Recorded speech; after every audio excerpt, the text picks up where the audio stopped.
on YourPedia Education, and today is a very auspicious day because we are sitting in IIT Mandi, and third chapter of VLSI Society of India was launched today in the morning by Director Sir, and in the Himalayan region, and from IIT Mandi. So IIT Mandi and IIT Jammu are taking lead in that particular chapter, and fortunately I could get mentors of VLSI department of this particular domain today here, and I could get some time from these respected professors. And what I found is that among various departments of IIT Mandi, this particular department I found the most dynamic, and very enriched faculty members are there in this particular department. Though I'm interacting with each of the mentors separately also, but here's a collective discussion can be done today. So respected professors, I would request first one by one each one of you to tell the students about your domain area, your research area, and what kind of facilities do we have. That will be the first round of discussion, and then I will come back to the relevance of VLSI and also related to the chapter which we have recently launched, and directors have told many advantages of this particular chapter which we started in terms of various jobs which will be created for the students and other stakeholders like local industries and all. So my first round of discussion, I start with Professor Hitesh. You very senior and dean students also very senior faculty. So I would like to know about VLSI in this Center of Excellence IIT Mandi, your research area and the research facilities related to that. Over to you. So I generally work in CMOS analog IC design. However, it's not restricted to just CMOS analog or digital side. There are various components are there. So the base part of IIT Mandi is that in School of Computing and Electrical Engineering, we have various discipline available, and to teach them, we have faculties and we have various laboratories also. I would say that we have Srinivas Bodhapati, who is a MTech course coordinator for VLSI. He will talk about more in detail about the various facilities available in a particular discipline. Right.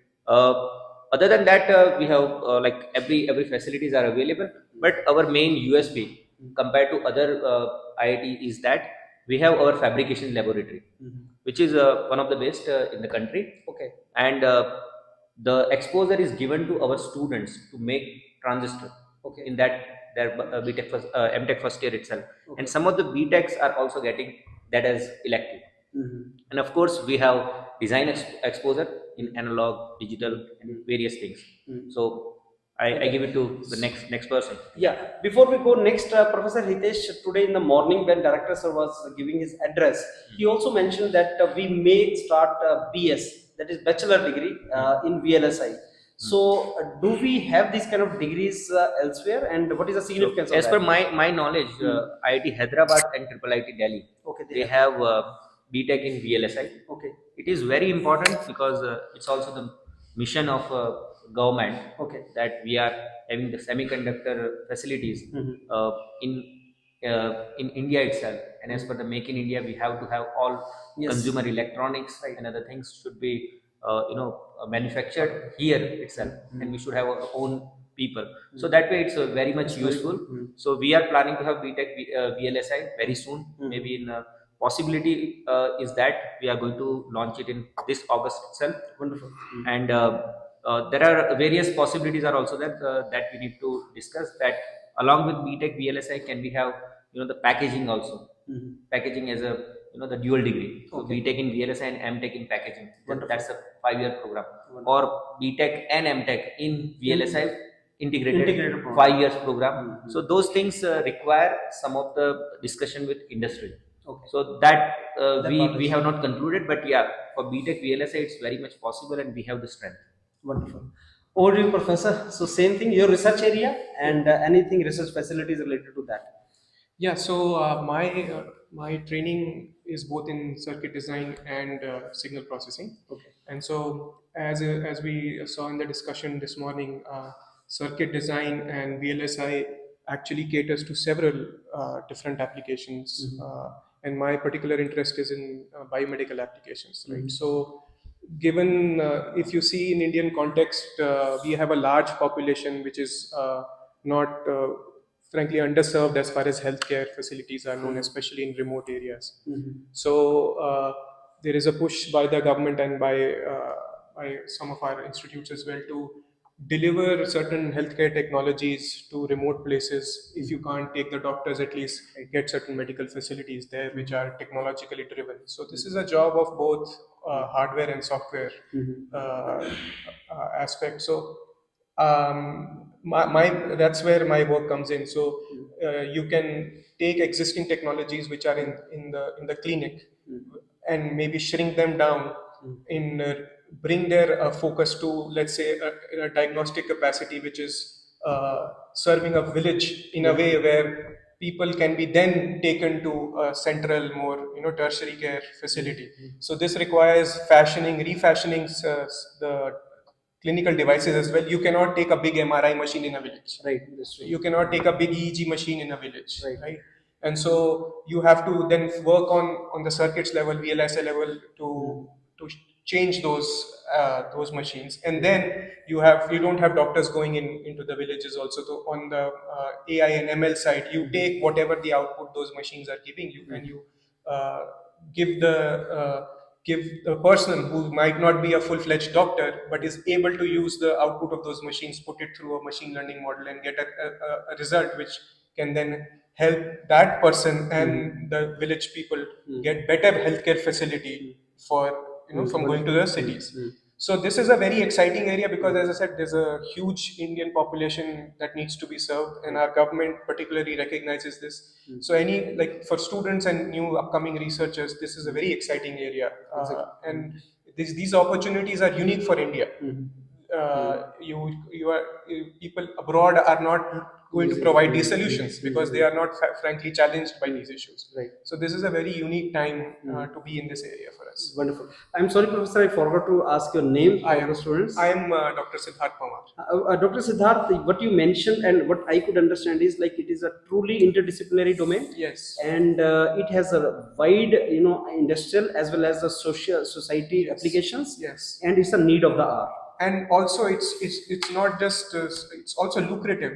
Yeah. It's not just a sort of a charitable effort. If you can make something that can serve 1 billion people, you can actually make a lot of money out of it. So it serves all aspects of our nation right now. Professor Siddharth, I know you have a background from Stanford University also. Yes. So I would like to ask you, presently we are sitting in IIT Mandi.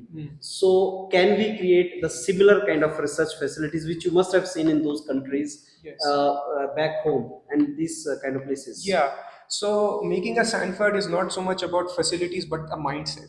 Exactly. Right. So if you go to Stanford, for example, they don't have the kind of, even if you talk about fabrication labs, right? They don't have the most cutting edge lab in a small Stanford facility, but research happens there. Right. So it's not so much about what labs you have and what kind of facilities you have. Firstly, it's about the mindset, right? Do we have a mindset for excellence? And that can be created anywhere, right? For example, basic theoretical work doesn't require any scientific labs. Exactly. But still those activities are happening primarily in Stanford and big institutes. So I think if we can get a focus on excellence and get the right people, students and faculty members who are passionate about what they're doing and focused about competing at the world level and doing world-class work, everything else will follow. India is at a place in its journey where very soon a lot of money will also start coming in terms of institutes being supported in various funding, and industry will come in. So those things will happen naturally when the right people are there, and I think that's the thing we have to pursue. Very wonderfully said, Professor Siddharth. It is a mindset from where the things should start, and the rest everything will fall in. Yes. So thanks a lot for your field which you explained to all of us. Over to you, Professor. I'll request you to tell all of us here your name and your area of research. And so I am Dr. Shubhajit Prajutri. I work in the area of embedded systems, primarily for biomedical applications, where we try to develop various kinds of non-invasive diagnostic systems for the point of care testing of patients. We have developed devices for monitoring blood hemoglobin, blood glucose, and of course other diagnostic devices at the point of care. Currently, our thrust is mainly in neurological applications, where we try to develop devices for diagnosing stroke, traumatic brain injury, and several other neurological disorders at the point of care. As my colleague right now, Dr. Siddharth, rightly said, that particularly in different places like in remote hilly regions, it's extremely difficult to monitor several diseases at the point of care. It is extremely important to come up with small, low-cost, portable gadgets with the help of which various pathophysiological parameters of the patients can be monitored so that the patients can be diagnosed and they can be saved on time. So naturally, we try to develop embedded systems which are very cheap, low cost, portable, handheld, and can be used by any person, novice, with the help of which we are able to diagnose various parameters. We have also developed devices for giving non-invasive brain stimulation to the patients suffering from stroke or several other neurological disorders for restorative neurorehabilitation. We have also got an US patent on our system for non-invasive brain stimulation, and several other devices are already have been filed for patent and are under consideration.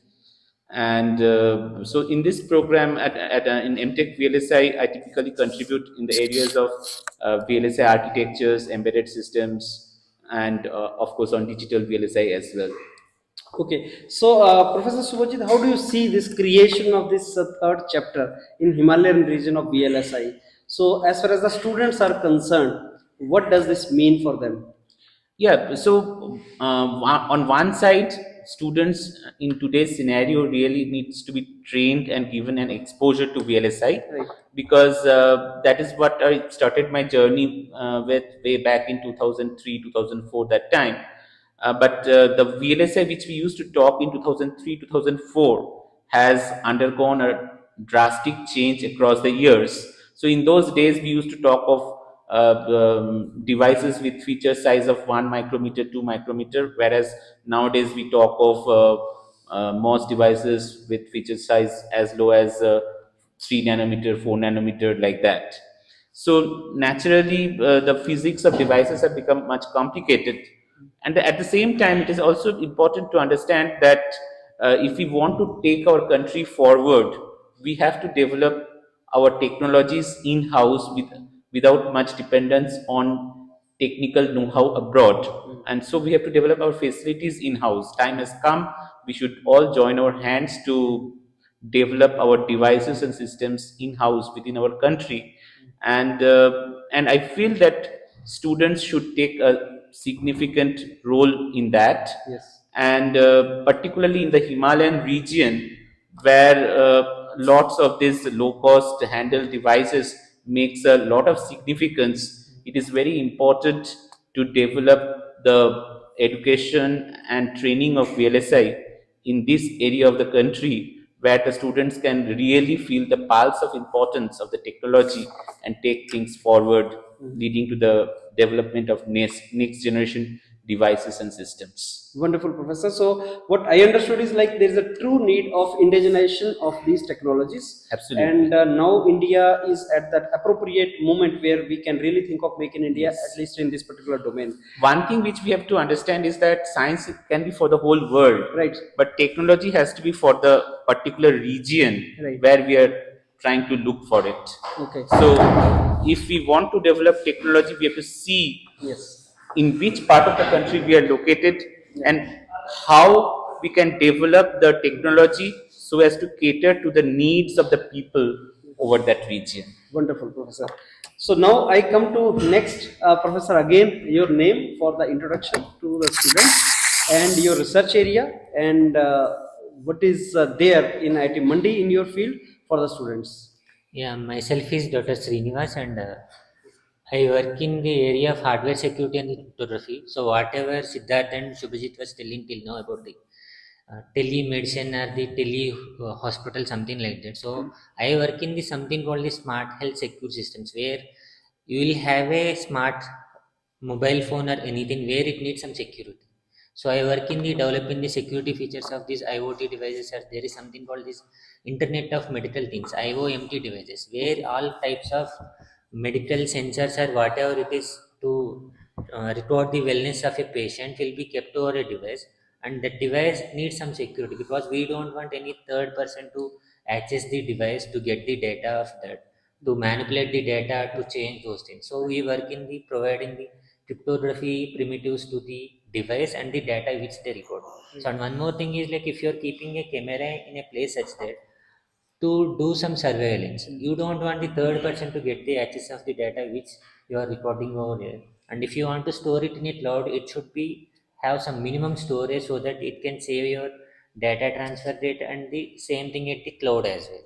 So we will be doing something like a compressing the data before storing it to the cloud, and once you're storing into the cloud, then we'll do some encryption over there. Right. So the third party can't access the same. And I work in something called this nano electronic devices, where we'll be working on something called this DARPA nanotubes or memory star based in memory computing. Right.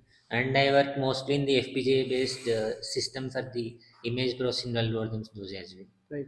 Yes. So, Professor Srinivas, if I'm not wrong, Professor Srinivas, you're also the coordinator of master's program, I think, in Yes, IIT yes, Mandi. yes, yeah. So, I would like to know that what kind of courses we have for students who want to do masters. And I think this is a MTech, and this is the first time when IIT Mandi is also coming out with MTech research for those students also who have not qualified GATE but still want to get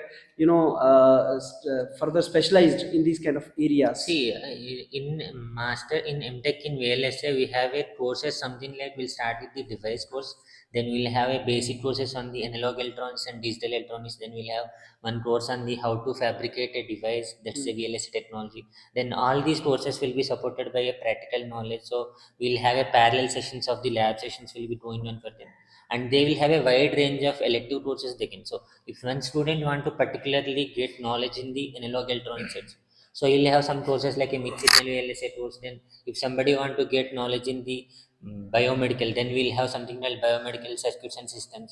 Then we'll have VLSI architecture and digital VLSI architecture and embedded systems and low powers. So all these courses will have, it is like the student can get fully trained in one particular area. Right. Then we have something called this microwave integrated circuits and transmission lines and the radiating systems. So if somebody want to go into this microwave engineering also, so the student will get enough courses to get trained in a particular area. And it is like the student can be trained in all these, means he can get a hands of experience in all these analog digital at the end of his first semester. So later he can do some elective courses to train more in that. Then we'll have a 1 year full of project. Either the student can do a in-house project at the IIT Mandi, or he can go to a industry for a internship. So there he can get the what the industry is doing in the VLSI, that knowledge also he can get. Right. Yes. Thanks a lot, Professor Srinivas, for explaining in detail about all these courses and what are the facilities available for students who want to pursue higher education like masters. Now coming to Professor Sharma, one of the very senior faculty member here. So I want you to tell us about you first. I mean, your field of research in which you are and research facilities related to your field, sir. Yeah, thank you. I am working on basically VLSI technology, device fabrication, and material development for the devices, or not devices, basically semiconductor chip. So, and those are basically next generation kind of the materials, because we have to be handle our indigenous requirement also, which is one of the thrust area from our government. And to meet that, we have to be bring some technology which is going to be meet our indigenous development and meet our electronic semiconductor demand.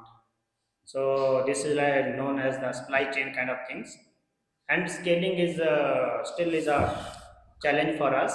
But we can be prototyping, we can be do, and we can be do file the IP for that, and then that is also one of the revenue generation and cater our this industry for some extent.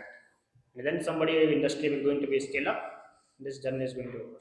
Okay, so Professor Sharma, I was talking to you on the sidelines of the launch of third chapter of VLSI Society of India, and we were discussing about the research facilities we have in IIT Mandi. and you are in charge of that research facility, and that is one of the best in India, I can say. So can you also tell us something about that research facility, Professor?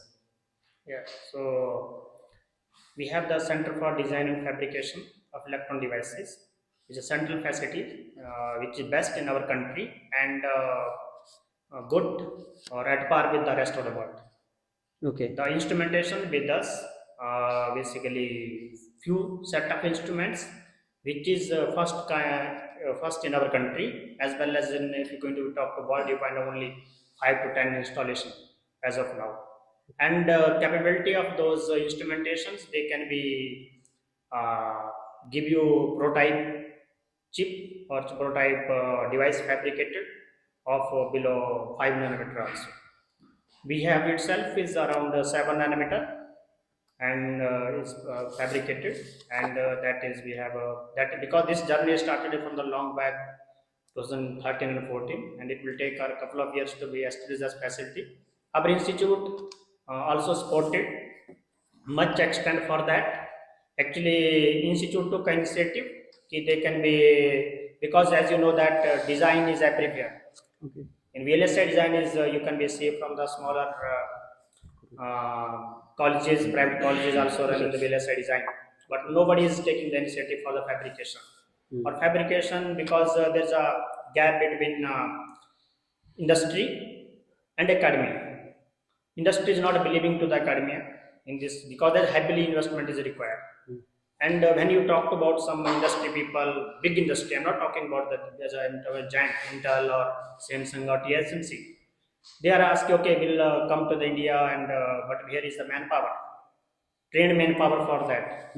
And if we have to bring the manpower from the other part of the world, then why we are going to? And another hurdle is, okay, where is your supply chain? The material is going to come from the Japan, so why we'll go for the India? And they are ready to. There's no hesitation from any big player to be come to India, considering our population and expertise, design, everything is we are they are using from our country, but still there are hesitation to be established the fab line here. The reason, one is the supply chain is not there, another trained manpower is not there. Okay, so these are the two hurdles. So considering this fact, IIT Mandi take a initiative next to that, and they have because we understand, our policymaker or decision maker will understand this concern, and then understand that you can't drive our country like you can be drive a car with a single hand. So you have to the design is not enough. So then you have to be take initiative for to be establish a clean room facility, which is best in our country and at par with the rest of the world also, and the equipment which is there, that is also state of the art facility. And next to that, we are actually developing the photorist EUV. So whatsoever we talked about when we are going to talk about the 10 nanometer transistor fastest chip, so that is not going to be come to the come out from the fab or in the public, available for public society until EUV is not successful. So for that we are developing this material for Intel. We started with the Intel, and we have diverted other industry also globally. And for in addition to that, our only we have the own fab line SCL Mohali, Semiconductor Complex Laboratory Mohali, because that is only 180 nanotechnology node. So they do not require that high-end kind of things. So for that we are providing them also materials which is they found much better than they are import from the outside. Mostly Japan is the only source for that. But problem these are the so strategic materials. So it will take us, because this lifetime is matter for them. The lifetime is 1 year. 6 months will take this import process to complete. So you can be used within 6 months. In R&D, we are using little more liberal, taking more liberal. But in fab line, you can't do that. So this lifetime is over, you can't use that. So considering that, their government also taking a lot of initiative for the Make in India, and they are trying to be have some materials or some which is going to be supply chain Okay, and you should not be that much bothered about who is going to be scaled up and where is the bulk. Somebody is going to do that, Yes. but at least you should file the IP. So then it is going to become your domain. It is, you have developed this and it is your. So that can be started from the smaller. Professor Sharma, you told that this is one of the best, research facility we have created in IIT Mandi. So whenever we have such kind of center of excellence created, that is also, supported by a lot of projects, industrial projects. So many industrial projects are also done in those kind of facilities. I want you to tell us also that do we have in IIT Mandi in these kind of research facilities the projects also? You mentioned some of the companies also. So do we have some really good projects from these companies? Yeah, so actually, this journey started with the Intel. Intel gave the project IIT Mandi as a direct investment around 3 crore rupees, and similar in kind sport, because with that time we don't have anything. Yes. And from US, so we are mostly, because the UV is not available anywhere. Today also, if you find only rest of the body from the 4 or 5 steppers, one with the Intel, another with the TSMC, one with the IMEC Belgium. Okay, so nothing more than that. Yes. So, but when you are going to be bring us something to the industrial level, so that should be tested with the all these platform. Yes. And in our case also, in kind sport, similar 3 crore rupees only for IIT Mandi, and a similar kind of the sport in Lawrence Berkeley. Intel will going to give to them money, rest of the experiment there. So, but in that project, we committed that we are going to develop the similar kind of facility in IIT Mandi also. So that one journey will start here. And in the beginning, there is a lot of hiccups. Nobody is going to be convincing. Okay, right now they have. That time I went to the MIT, I went to the DST, and other DRDO also. Okay, but the things does not work that much, because some of very critics are there. Some said like this one, it is too early to start India to this type of advanced technology. So, but some, okay, but we do not that much disparate from that. All these critics, we have started our journey, and we have institute is quoted exceptionally good all the way. And we have, after when our work is recognized by the Intel and other things, other outward, then our funding agency give a huge money to us. So we got a funding from the SCL Mohalli, which is ISRO. That time, now it is with the MIT, but that time the ISRO. So they give around 5 to 10 crore rupees to us, and because they want to be similar, because they are desperate if tomorrow US and some other country stop to give this supply chain to us. So they are going to be completely collapse. And they give the smaller project to us, and still we are working with them, and many things are coming up. But they found that the materials or we are providing to them, they are much better than they are importing. Okay, so but only it need to be actually scaled up. So that has to be, we are working for that direction. And then we have, as we are working with other aspect also, design also is my colleague Dr. Ritesh, and Dr. Rahul is working. So we are working on the gyroscope for the satellite directions. So all are the basically initiatives are for the this that is from the ISRO Trivandrum VCSC Trivandrum project we have completed recently. So all are basically for indigenisation, because ultimately we are at chip, these people are working actually in this, that is, we are still dependency, that is only give the direction of satellite, and that chip came from the France. And if France stop to give to us, so we can't actually our satellite can't take off. So that is given, such a project is going on. So many other incentives also. Our colleagues are here, so enthusiastic to be bring new things and implement them. And we are. In addition to that, if you want to be recognize this, so recently Taiwan universities contacted to us if we want to be sign the MOU between IIT Mandi, only for IIT Mandi, because there the other MOU we are signing, but that is clearly mentioned only semiconductor technology. Okay, and so that MOU is already signed, and we are going to start from next session some dual degree program with the Taiwan University, and especially for the packaging kind of the which is completely ignored in our country from the long back.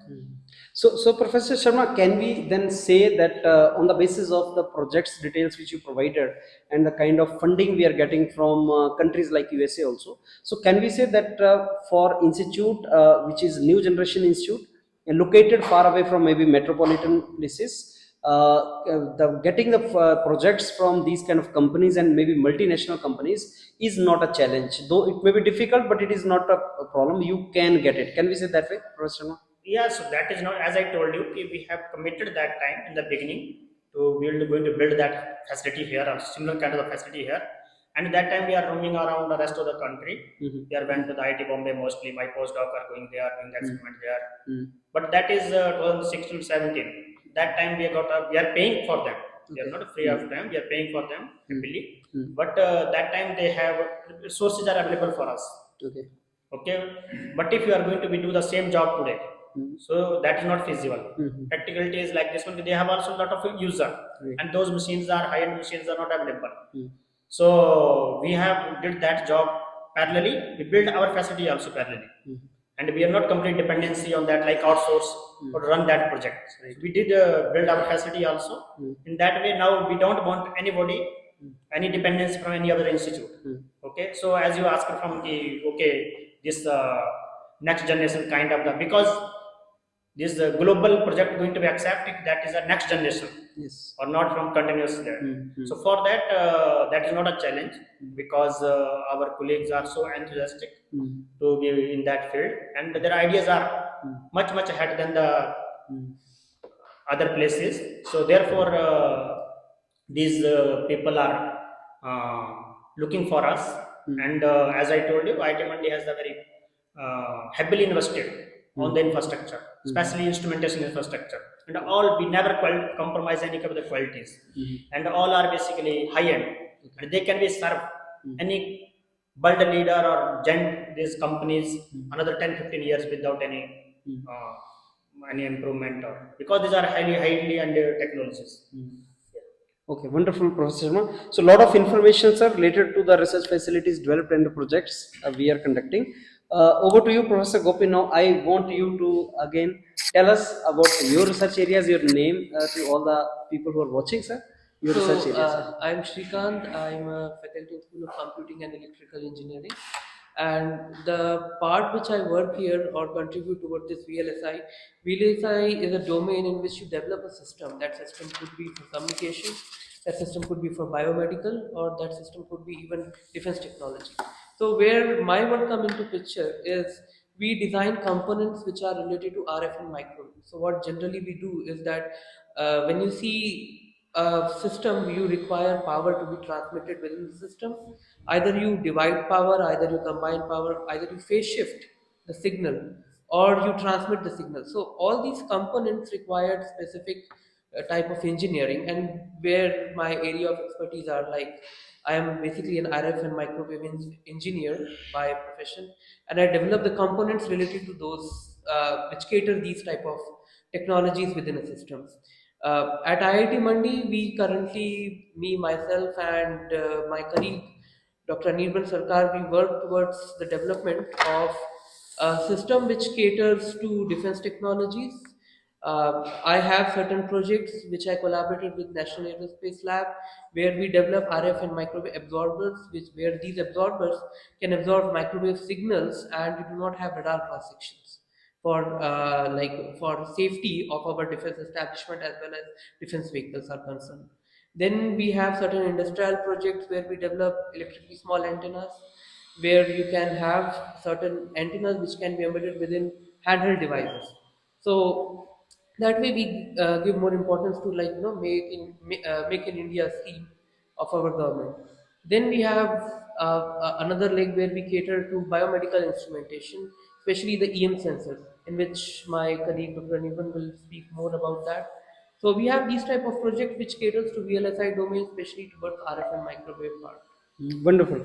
So now I come to Professor Ajay. Sorry. So Professor Ajay, your research area and the facilities. Yeah. Hello. So I bring little diversity to the discussion here because I am from School of Physical Sciences and I'm an experimental condensed matter physicist. I work in the area of charge transport in nanostructured materials. So, you know that you might have heard about the nanoelectronic devices or those. So these devices need the materials aspect because which are very, very important aspect. And so my research group actually work on finding out the new materials, making devices out of it, and find out what are the fundamental physics which can affect the overall charge transport in these materials. And you know that slowly, when we are talking about the miniaturization of the devices, there are a lot of quantum phenomena which dominates at that scale. And to understand whether the physics of this quantum phenomena can be helpful to build up the devices, this is one of the area we work in my group. And the second area which is related to this particular group is that you know that when you use the electronic devices, they heat up. They heat up because you have a lot of charge or the current which is passing through these devices, and the major hurdle for these devices that joule heating can burn the inner interconnects of the devices, and then you might see the malfunctioning of the devices. So we work with some of the materials which are capable of making a power generation from the heat, which are called the thermoelectric materials. And these thermoelectric materials can work in both ways. I mean, like if you have a heat, they can make a power out of it. Or if you have a temperature gradient, they can make an electricity out of it. Okay, so this is what the power generation is. And the another technology is the environmental friendly refrigeration technology, where you don't need the CFC gases or something. Okay.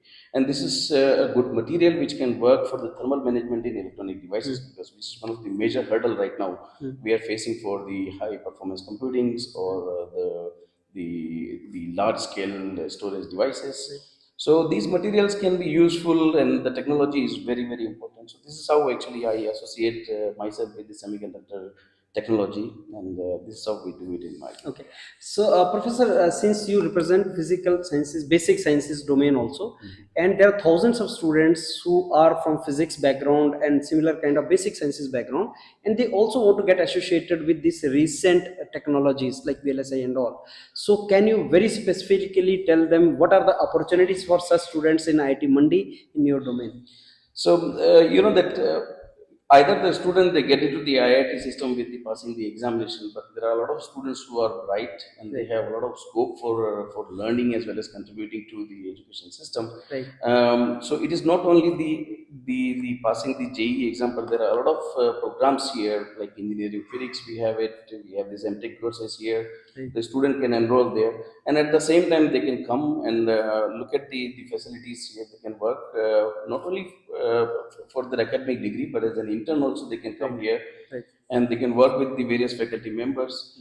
And you just mentioned about the basic sciences. You know that the one of the important aspect for any technology is that to understand the basic phenomena or the basic mechanism which is going on in the background actually. Right. Whether we talk about the large machines, we talk about the large electronics, okay, and there is a lot of scope to get into this particular field, learn from it, okay, and then perhaps there are a lot of scope for them, career opportunities, industries as well as like various area where they can go and look for the job there. Right. Professor, what is your view on starting bachelor's degree on VLSI as our directors have mentioned? I can tell you one thing that okay, in if you consider global scenario, India we have not considered the semiconductor technology in a very serious manner. Okay, and we are buying most of the electronic components or the devices from outside. Okay? And that is where I feel that okay, we are always slightly lag in developing the technology. Okay. So there we need to take up an opportunity. We need to build up those resources, the industries which can build up the technology or the devices indigenously in India. And I think this is one of the good initiative that the VLSI technology or the semiconductor technology, if we develop the skills in India, Yes. it will be very much helpful to us. Yeah. Because the outside world is looking for like the Indian skills, the hardworking people actually who go and work for them. Rather, we can build up the skills here and we can utilize them. Yes. Okay, for building up the technologies. That's where we can build up a leadership in this area as well. Wonderful, Professor. Very appropriately mentioned. So now over to Professor Gopal, and again the same thing, your field research. Okay, thank you. So my name is Dr. Gopal Rawat, and I come from the electronics background. So when we talk about this VLSI, which is large scale integration, so my contribution in this domain is towards the miniaturization. We talk about large scale integration, so that is won't be possible without miniaturization, right? And yes, from the past many decades we have been doing miniaturizations, and so far we have been able to improve the device performance, whatever devices we talk about. But now in recent years, what is being focused is that we look for the miniaturizations, and for that we need alternate semiconductor materials, okay, that we call novel semiconductor materials. So my area of research lies in the domain of nanoscale devices and nanoelectronics. So that basically covers both the aspects, theoretical aspects and the fabrication aspects. In theoretical aspects, I cover up basic modeling and simulation parts of some advanced CMOS devices. Includes the modeling part of it, doing the mathematical analysis, and obviously the simulation would include some advanced TCAD tools based device simulations, so that we save upon some fabrication cost. We don't directly go on to the fabrications, but we try to do some initial steps analysis, so that we are able to judge the performance and come up with the prototype that what would be the appropriate device designs which we go for. Second aspect that I covered up is that my area is for the fabrication of these nanoelectronic devices. So it is an interdisciplinary domains where I work in close association with the department like School of Physics, Chemistry and Material Sciences, where we take up novel semiconductor devices so that we are able to cope up with the miniaturization aspects of this LSI. And second part is that is the device physics. So we do say whenever we do go to the nanoscale devices, we have some complexities coming in. So that is true, but along with that complexity comes the novel properties that we are able to tune up. Okay, so as we understand the complexities, we are better in understanding the device physics, and that helps us in taking up those novel materials to different applications. So once we fabricate the device, the last aspects would be to obviously use our devices. So sensing is the primary focus area where I focus for, and sensing means nowadays we talk about the smart sensors. So till now my group have been able to develop prototypes for self-powered devices. Self-powered means I was able to develop the prototype for photodiodes, which do not need any external batteries or the power sources in order to do its operation, rather than it would be using the incident light onto it in order to do the operations. Okay. Second aspect would be the for the sensing that we have even we I am able, or my the group is able to make a prototype is we are able to make optical sensors and some gas sensors. So this is some parts that is already available, and if you are interested, you can always go ahead and check the prototypes developed. They are available in the published papers also. So this is what we do at IIT Mandi, and obviously when we talk about these domains have further scopes in expanding it. If we talk about wearable flexible electronics, this is what we are approaching at IIT Mandi, so that we can expand these domains to further next level. Okay, so wonderful, Professor Gopal, the way you explained everything. I mean, I'm very sure students who are listening, they will make their mind about the research domain they want to pursue, and the field in which you are working. I'm very sure they will make a right decision for them. Now, over to you, Professor Rahul, the same thing. Over to you. Yeah. Yeah, hello everyone. So my name is Dr. Rahul Shrestha. So I work in the field of VLSI and circuit and system design for various signal processing and communication applications. So it is not restricted only to these areas, but what I want to highlight over here is in a general view where I work is starting from the design of an algorithm and converting that into an architecture and doing its emulation and doing its prototype is the general flow of my research where I work. So specifically, I'm very much interested in working in the communication chipsets, which are useful for the contemporary 5G technology, as well as it might also be useful for the 6G technologies. So to be more specific, I work something on how to conserve the spectrum, which is available in the naturally available spectrums, which are being used by various devices, like you can see mobile phones or any wireless communication devices. They are using this spectrum, at a very large scale. So, as a researcher, we should be able to conserve the spectrum because these are only limitedly available in the nature. So what I do is we design an algorithm which basically senses the spectrum and finds out the available band through which devices can communicate. So in that way, we can kind of or we can kind of enhance the utilization efficiency of the spectrum, and probably in future we can kind of make this more sustainable communication. If you see in the current communication devices, this kind of features are not available. It's still under R&D. So there are various other things that the top tier companies are kind of claiming that we are making more spectrum efficient devices. But the way we are doing is little more unique, looking into from the algorithm perspective and designing its architecture, and we are also making the chipset as well in our labs. So that is one of the unique feature what we have. So the second part what we are working on is designing an accelerators for AI and ML applications. Because if you see the AI and ML applications, these needs a very huge computations. Maybe we need good computing devices like GPU, etc. But when we bring this into an edge devices, like maybe the mobile devices, you need more miniature chips, which must be more energy efficient so that it is not draining your batteries. So we design a architecture and efficient algorithms which can be implemented in VLSI, and we build a chip for this and can be used in various edge devices.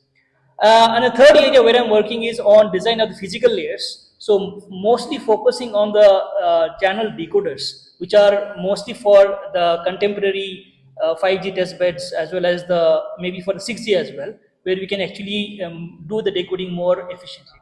Now, these are the areas which I am working on. So now, if you look into the students' perspective, so what will the students gain if they join IIT Mandi in the field of VLSI?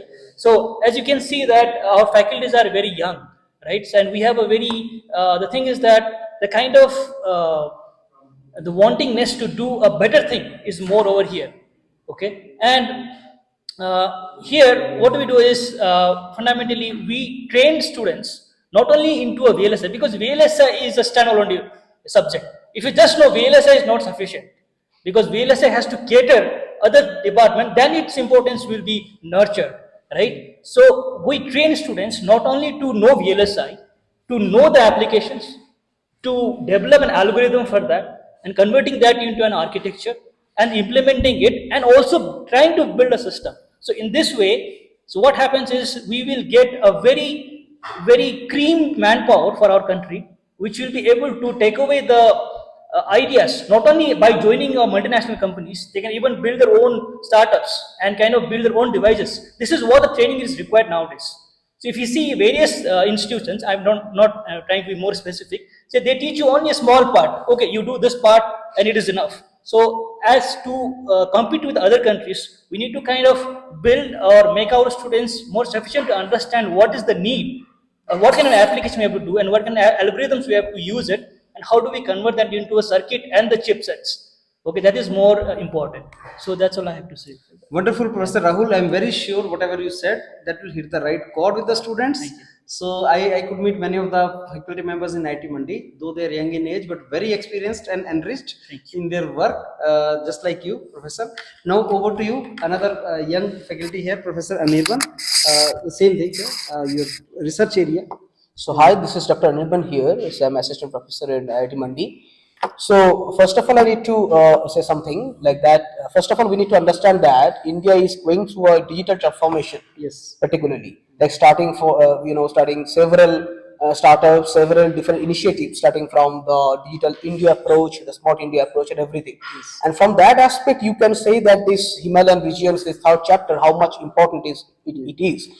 And the most important thing is that coming to the students' prospect and everything as far as concerned. So we have a very vibrant group of professors at IIT Mandi working in different domains. So in coming to my research area, so I particularly work in the electromagnetics, the RF and microwaves.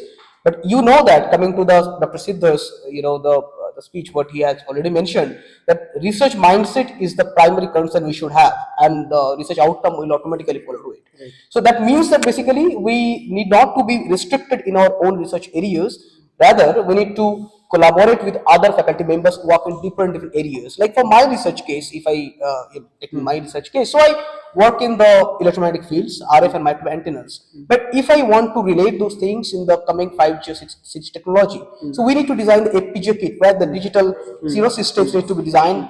For that, maybe I need to collaborate with Dr. Rahul, and maybe sometimes I need to collaborate with Dr. Hitesh also, and Dr. Shubhojit. He actually works in the embedded system. That is very essential for the upcoming 5G and 6G communications. And I am very fortunate that I have here Dr. Shrikant with me as my very vibrant colleague.